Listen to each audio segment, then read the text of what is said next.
What is going on, guys? Angelo here. Welcome to the Let's Talk About That podcast. Today, I have with me another guest. Her name is Christina, but she's also known as Hippie Goals in the community. She does a bunch of gardening. She also helps moderate on Tahir Moore's Zoom In with the homies, as well as a bunch of other things. Please welcome her to the podcast. How have you been? Thank you. I've been really great. I've had the past week and a half has been like super phenomenal. So I'm excited. So really quick, how did you get like into gardening? Like, how did that all start? Were you always gardening like ever since you were a kid, or like when did you start doing it? So pretty much I'm from North Carolina, Okay. and I grew up in fields, like a huge backyard, a tiny house, huge backyard, barns in the backyard, a field on every side. So, oh my gosh. We weren't the ones growing those fields. They didn't belong to us, but I mean, we're kids. We were in those fields playing with stuff, pulling stuff, picking up, big blocks of dirt and throwing them at each other, whatever we could. So definitely saw it firsthand and got to see all of that. And then my mother, she gardens a lot. She still does now. So her garden is pretty crazy as well.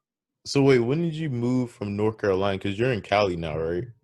Oh man, so quick story. So I was in North Carolina until I was about 25. I got married then, and then we decided to move to China. China. So he had a friend there. We had friends there, and they were like, "We're here," and it was right after. It's weird because we're in a pandemic now, but it was right after SARS. So we moved to Beijing the year after SARS. Oh, wow. We were going to stay for a few months and I wound up staying for about 4 years. He still lives in China.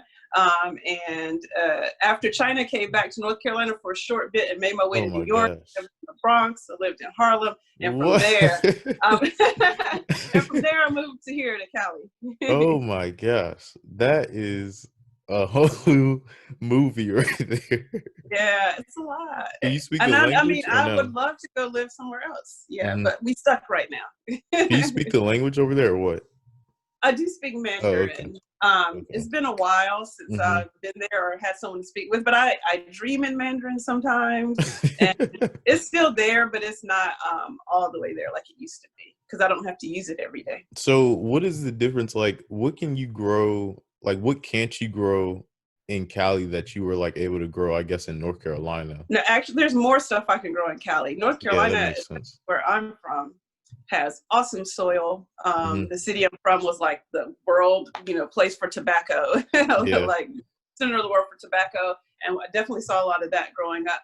So great soil, great weather, but San Diego just has like year-round good weather. Where North Carolina, you're getting hurricanes, you're getting tornadoes, you're getting sleet, you're getting ice, you're getting snow, you're getting all of those things in the wintertime. In San Diego, it's like, you'll get some rain sometimes, and it might be cool, but it's really good for year-round growing. So actually much better here as far as that goes. In Virginia, because like that's where I'm at. So like that's like literally like a 3-hour drive for me to get to North Carolina. And like Virginia's weather, it's like so bipolar now because like it'll be like cool one day, like it'll be in the 50s, and then another day it's super hot, and then another day it's like just pouring down rain. It's so crazy. Yeah, it's much different than when I was younger because we definitely had defined seasons. So when fall rolled in, fall was long. And now in North Carolina, fall is super short. And the winter is long. It's really weird, but you're right. It's super schizophrenic now. What is your favorite thing to grow in like I guess Cali now? So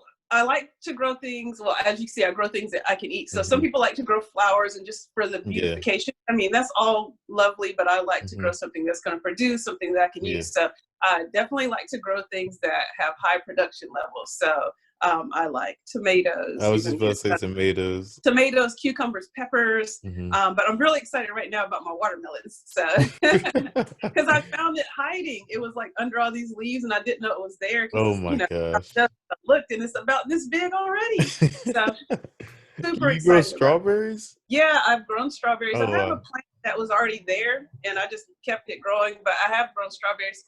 I won't be messing with them too tough, but but I can do it. And then I have arch nemesis plants that don't like me. So what are the arch nemesis plants? The arch nemesis plants are spinach. Wow. And I've grown it, but it just is so slow. It's not very productive. And then bell peppers. Bell So I peppers, like really? hot peppers. Bell peppers, I've gotten them, but they'll be small, not big, and it just I've tastes so grown. I remember I took like agriculture when I was in like middle school a long time ago, and I still remember like doing it and everything. But like I grew like a tomato plant, and like I was like, okay, it's gonna grow like a couple tomatoes. I ha. had like I planted 3 of them, and little did I know we had so many tomatoes we had to give them away because they just kept growing. We were like, this is crazy. Like we were doing everything tomatoes, and I don't even really like them like that. So But you like the ones that you grow better than the store ones. that's They true. taste That's way what better. yeah. My mom's always just like they always tasted better than like the ones from the grocery store. So Yeah, it is very true. And if you grow the heirloom, and then I'm really loving growing zucchini and the yeah, squash. I saw you Them growing all suckers, those. yeah, they go crazy. You Mm-hmm. don't have to do too much, and I mean they produce. Like every time you turn around, there's one. It's like I'm complaining, but not in a bad way. But I'm like, good Lord, I can't eat all this. So I keep donating and donating, but it's so much. It's fun, but it's like, where did you come I from? know. That's how I felt with the tomatoes, and I did basil too. Oh Basil yeah. grows pretty well. I'm trying to think of another one. It might have been like cilantro or something, but surprisingly they grew. Like I was really surprised that they even grew. Have you done corn? I think you done corn, right? Yeah, I just yesterday pulled the corn plants out of the ground and harvested the last ones that were there. So I planted, well, it's supposed to be 6 plants. I think it turned out to be a few more, but I harvested like 20 ears of corn Oh at my least. gosh. So I have some today. I'm gonna do a video and just open them up. I'm sure there's some bugs inside, but that's okay. That's what happens when you grow things outside. How long does it? What was like the longest thing to take to grow? Corn takes long, 75 to 100 days. What Oh takes wow. really long is daggone potatoes. What? A Potatoes, potato? 100 days. There you can see them, and it's really great. So you see Wow. progress happening, but it takes a long time before you can actually pull them out of the ground. So regular potatoes, sweet potatoes, both of those things take a minute. Wait, so how can you see it if it's in the ground? Well, because when you know how potatoes start to grow little sprouts and eyes on them, if you Oh throw yeah, them in yeah, yeah. they grow leaves and stalks and stuff. Oh You see wow. the leaves going crazy, and the Okay. bigger the leaves get, you pile more dirt up, and you have only a little leaf, and you pile more dirt around the leaves, and it grows more potatoes. So the higher Oh your yield, my gosh. the more potatoes you have. But so you see the greenery going crazy, so you know Wow. it's doing something.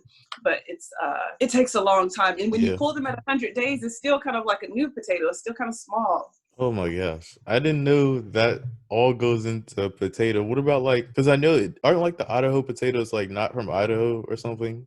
Man, That's just a oh form no, of I'm growing my potato. own. No, I'm joking. I don't know.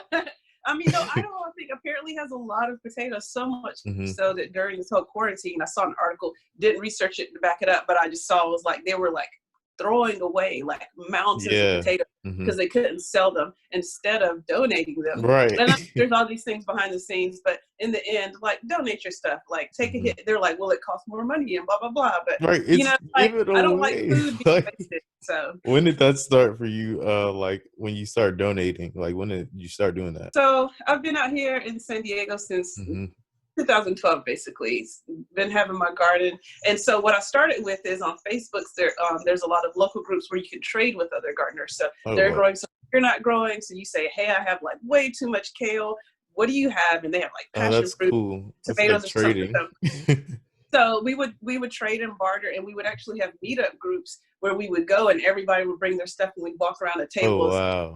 and get what we want. And of course we can't do that right now. But so I started with Right. that. So I had the overflow, and I would trade for something else I wanted. But I would always donate and go, "Hey, do you want this? You want that?" And we would all, gardeners seem to be very generous. We'd always say, "You want to try this? You want some?" And we just share. But at this garden that I'm at currently, there's a food bank nearby. So my garden is behind the church. I think the church owns the grounds or whatever. Oh, okay. And the church has a food bank too. And they're like, "Hey, can you donate part of your stuff to the food bank?" So I would harvest. I would always have too much. And so sometimes I would trade, and sometimes I say, "Hey, let me go give it to the food bank." And that helps them kind of, I don't know, get grants or whatever they might need Yeah. for stuff for the garden, to see that we're donating and participating in the community. So from there, especially all the things going on in the world right now, I don't know who's getting my food at the food bank. I don't even know if they really like it. Like, they're coming through, getting bags, and they're just getting stuff put in there. Like, are they really cooking it? Or are they really eating it? Is it going to waste? So I started going, hey, let me talk to people I know who are vegetarians, who are plant-based, who want to eat healthier, who just, are looking for something.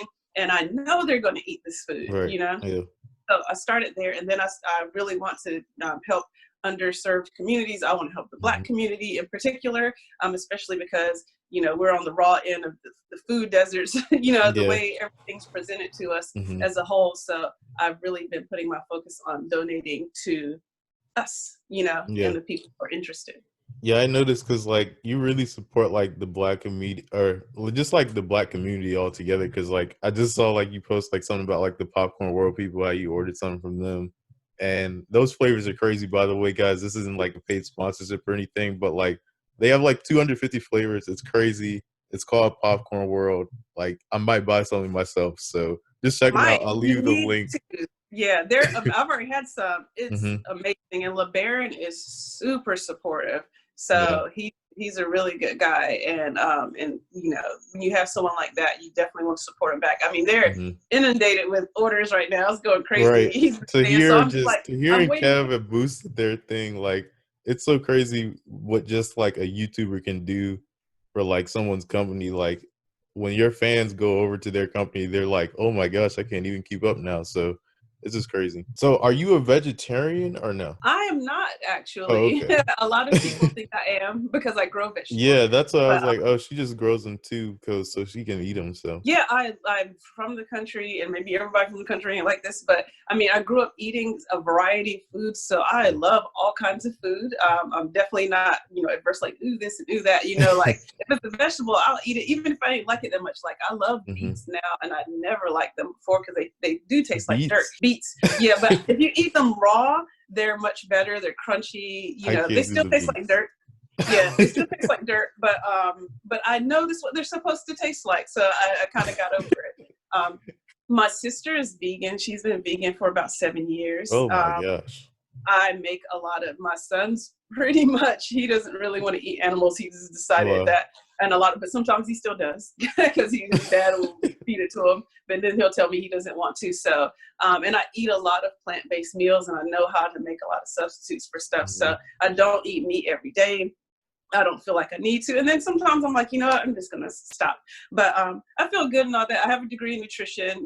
I understand all the different things. I mean, so I'm not too concerned about like where's this or that coming from. People be too concerned about that stuff, but they don't be concerned when they're rolling through McDonald's. But, they're concerned about everybody else eating healthy food. It's so weird, the mentality that we've come to have. I'd say, so like for me, like I think about like how much, I guess I try to get as much protein as possible just because like of what I do at work. Like I work in a warehouse. Okay guys, sorry for the weird cut, but like we were saying, I usually try to get like a bunch of protein just because I like working out a lot, and I work in a warehouse right now. So as soon as I get off work, I'm like hungry as I don't know what. So I try to either eat like some type of form of meat, and I've tried like the Beyond Meat thing. It is pretty good for an alternative, but I can definitely tell the difference because I love Five Guys burgers. So there's definitely a difference. So yeah. Well, yeah, of course it's a difference. There's different things in there, but they do a good job with the fat and stuff. I mean, honestly, protein's good and stuff for you, but carbs is where you get your energy from. So yeah, but carbs kills. What? No, I said like carbs is like, I don't ever try to get too much of carbs because then I'm just like I'll eat like some of the fries from the like meal, and then I'm just like, all right. Okay, I see the kind of carbs you're eating. Okay. Yeah, vegetables are carbs. So we don't need to get into all that. That's the whole thing. I used to be a certified personal trainer too. Carbs? Yeah. Mm-hmm. Okay. How long did you go to school for, by the way? How long did what? How long did you go to school for, by the way? Not very long. Too long, not very long. It's a whole thing. I didn't because so you say you got a degree in nutrition though. Yeah, I mean, I don't have like a master's or anything like that. So my goal was to become a registered dietitian, and then I didn't. So I went to school. And I've looked at a lot of other things, and I don't know, I'm not on the whole degree bandwagon so much. I mean, if people get one, it's great. I wound up getting the degree in nutrition later, because I went to an HBCU, and then I left the school. So basically, I got my degree later on in life, because I was like, I went to school, I took classes, I paid for them, and I'm not going to let that go to waste. So I was like, let me finish what I started. So, and so the good thing it was, by then I had actually decided what I wanted to learn something in, that's more the other thing. and under like computer science and business administration. So most people, that's the thing. Like a lot of people who are watching, I don't know, like most of my audience is over definitely like 20 now, but like if you're younger and like a teen watching my stuff, guys, just to let you know, if you don't know what you don't want to do yet, you don't have to do college. Like, just to let you guys know, like I did my associates, like I didn't get my associates yet or anything, but I did go to community college for a little bit. I just was like, I really don't want to do school anymore. Like I was just like, I just did 13 years of school. I'm going to take a break for at least a little bit. And I still know what I want to do and whatnot. Like I like doing what I do now, which is basically like business and marketing and whatnot, and just creating content. So that's basically just for a word to the wise out there. So you don't have to do college, guys. There's definitely other stuff. So not doing college doesn't mean you don't learn something. There's so much knowledge out there, and a lot of the things that I learned as far as gardening is me reading. People are like, how do you know that? I'm like, because I read about it. If I see a bug, like I will. If I don't know a bug, I will find it, identify it, see what it does. Is it harmful? Is it beneficial? Blah blah, whatever. If there's a disease with the plants, but through all of the reading and obviously through hands-on, I'm able to learn a lot of different things. But the knowledge continues, and honestly, it's much more, and it's much more specific to what you want to know when you go out there and research it yourself, as opposed to people just dumping just stuff someone on choosing what you should learn. Yeah, and we all know that shit don't always be true. You know what I'm saying? Right. So the got milk thing. Oh my gosh. Oh yes, exactly. So they're teaching crazy. you, even getting a degree in nutrition, they're teaching you the American standards for this, and that, and you learn a lot of back history about why these things are like this. But they still teach it to you in the way they're going to teach it to you. So you really have to still, do your own research, have your own mind. Yeah, that's just the paper, guys. Like that paper is just like, it gets you a job, really. So it doesn't. Gets you a low-paid job usually, because I did not have a degree for many years, and I always made more money than my degree-having counterparts. That's actually really like true. That. Yep. Yeah. Because like right now, the warehouse pays more than what have people who went to college. They're probably at some fast food place right now trying to pay the student loan. So what's like the worst bug so far that you have to deal with gardening? These bugs called cutworms. Cutworms. And they do exactly that. And there's probably one in the corn. I can go pull it out and show you. But what they do is, I was starting from seed, and I was so pissed, because I start from seed. Sometimes I have a ton of seeds, and that's a great way to go about it, but sometimes a lot of times I get starter plants because they're already ready. Blah, blah, blah. Oh, okay. Yeah. Plant it from seed. Cutworms live in the dirt, and they will come out at night, and basically mow down your seedlings once they start. And it looks like someone took scissors and just cut. Oh my gosh. So they don't just nibble here and there. They just chop them shits down. Cut the root, or they cut the right at the base. So this is the dirt, and your plant was like this, and they come through and just lawn mow that shit. And so you come back the next day, and you're like, where'd my plant go? And I was pissed. I was so pissed, because you know why? Because they kept eating the one plant I wanted to grow, which was my bull's blood beets, because I wanted to eat the beet greens. And I'm like, I can't get the greens to grow up. Y'all keep eating. And so I was just, I was mad. So how do you get rid of them? So there's just, I was putting down, there's this stuff. So organic gardening is what I do. And there are organic chemicals you can use. I haven't had to use those in this garden, but I use this stuff called diatomaceous earth, which is just this white powder. It's made of diatoms. They're little skeletons crushed up. So anyway, so that getting on a insect will dry it out. It's kind of like little tiny razor blades, blah blah. So my whole garden looked like it was coked out, like I had just powder everywhere. And that's one way to kind of keep them from trying to even go through that. You can put barriers around your plants so they can't in, but if they're coming up through the dirt, then what's the point? They do it at night, and I would come back the next day. I'll be like, oh, look, my little beet's growing. And then come back the next day, and it was gone, and I was mad. Especially because you're going from seed, because you're just waiting for it to come up. And it takes, you're just like, it takes that little bit of time too, just for the thing to sprout, and they cut it. Yes, it takes time. And so you finally see it starting to emerge, like a little thing lifting up. And it left a lot of the other plants alone, so I was grateful for that. But I was like, of course, the one thing I was so happy about, that I went out and bought these seeds specifically, and I was just, and I was just like, God. But now I have more, I got starter plants this second time around, and they have left the beet. They left it alone. They didn't eat them. So would you say it's easier to use like a starter plant, or would you rather just do it from ground up? Like, what do you think?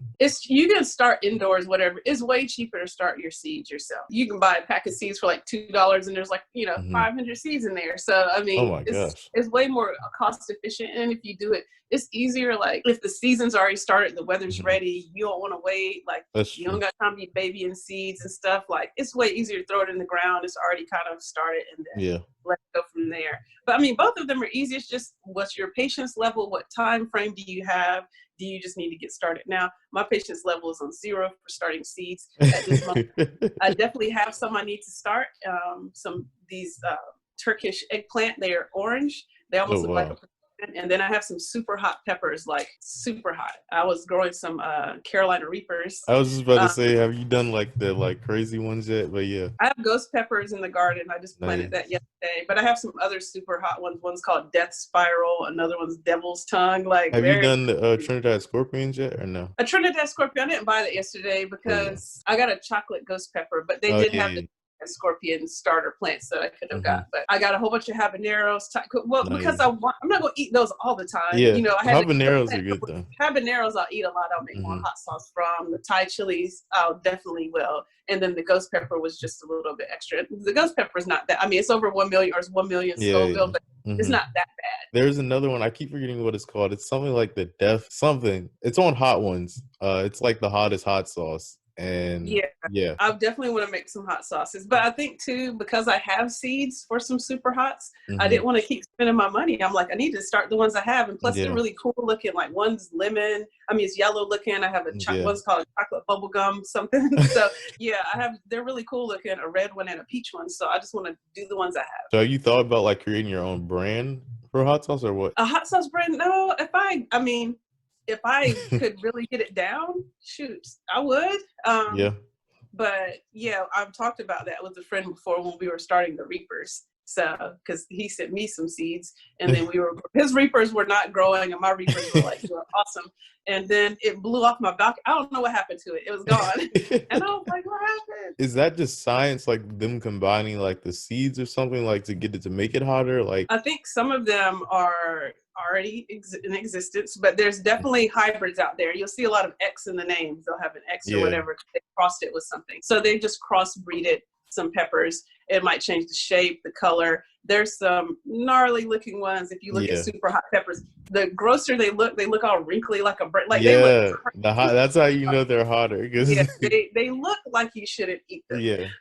For sure. But there's a lot of crossbreeding going on out there. Wait, so can you do that with other plants besides peppers too, or what? You can do it, hybrids, and there's a lot of that in existence, right now. When you talk about pollinating like the plant, how do you do that? Like, how are you pollinating the plant by yourself? You just take one of the flowers, the male flower, put it on the female flower. Some of them, there's not the male and female. You just, I call it. Oh, that's it? I call it hand pointing. But you just take them, make them kiss or whatever, make them do it. And there you go. You just, sometimes you have to hand pollinate. Either the bees can't get to it, the wind's not throwing it around enough, whatever. Something's not happening. And so you've got to get in there yourself. But usually when it's outside, it's not so much of a big deal because there's so many pollinators about that they're making sure it happens. And that's why you like to have flowers out there, because you want to bring the pollinators into the garden. That makes sense. What about, so switching up a little bit, like when did you like start like doing like the Zoom with the homies? Like when did like Tahir reach out to you to like to moderate? Like how did that all happen? So I was already like following the guys and stuff before Zoom, before the lockdown happened. So, Zooming with the homies started during that time. And me and the other moderators, we were just always in there and we were always participating. So one day as it grew bigger and bigger, someone was like, you need moderators up in here. I mean, imagine that chat without moderators now. It was growing and people were like, you need mods. So one day he came in and he was like, I'm going to do some mods. And he was like, well, this person, this person, this person. And that's how that went. So you could go watch Zooming with the homies and see when he chose moderators, and that's exactly how it happened. Wow, that's crazy. I mean, yeah, but he did it based on knowing he had seen us, in other arenas. Damn internet, scary, being there, and he had seen us, participating and blah blah blah. So it wasn't just like 3 random people, but 3 people he'd seen. Participating. Like consistent, yeah, I got you. Okay, so what else do you like to do besides like gardening and whatnot? Like, what are your other like interests? What are our interests anymore?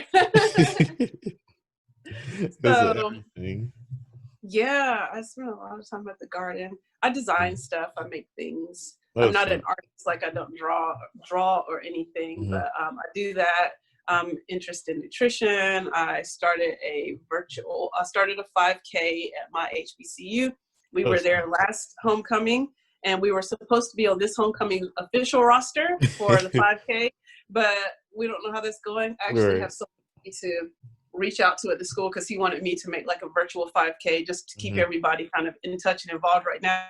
And I definitely haven't gotten back to him. I was going to say, how do you even do a virtual 5K? So a virtual 5K just means you run where you are in whatever manner you please, or walk.